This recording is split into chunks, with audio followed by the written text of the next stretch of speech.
Shalom. తిమోతికి రాసిన 2వ పత్రిక 2వ అధ్యాయము 22వ వచనము. 2 తిమోతి చాప్టర్ 2 వర్స్ 22. నీవు యవనేచ్ఛల నుండి పారిపోము, పవిత్ర హృదయులై ప్రభువునకు ప్రార్థన చేయు వారితో కూడా నీతిని, విశ్వాసమును, ప్రేమను, సమాధానమును వెంటాడము. Flee the evil desires of youth and pursue righteousness, faith, love and peace along with those who call on the Lord out of a pure heart. ధర్మాన్ని, నీతిని, నిజాయితీని వెంబడించడం అంటే ఇది నిరంతర ప్రక్రియ. ఒక్కసారి సాధించి వదిలేసేది కాదు.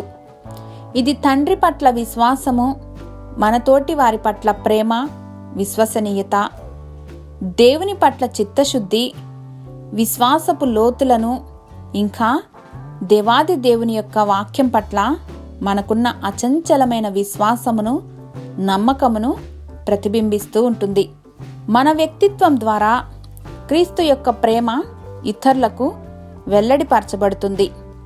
ఇట్టి ప్రేమలో నిరంతరం అంటుకట్టుబడి ఉండటానికి వరల్డ్లీ ప్లెజర్స్ నుండి పారిపోవాలి. గాడ్స్ ప్రెజెన్స్ని అంటిపెట్టుకుని ఉండాలి.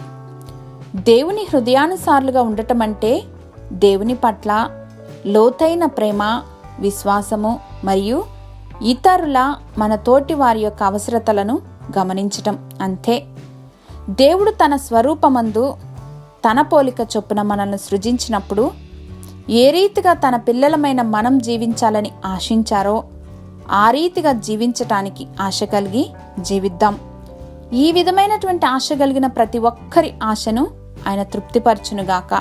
మా దేవా, మా పట్ల మీరు కలిగి ఉన్న ప్రణాళికలను ఎరిగి పిలుపుకు తగిన జీవితాన్ని జీవించే కృపను గ్రహించమని యేసుక్రీస్తు వారి ఘనశ్రేష్ఠ నామంలో ప్రార్థించి పొందుకుని ఉన్నాం మా ప్రియ పరలోకపు తండ్రి.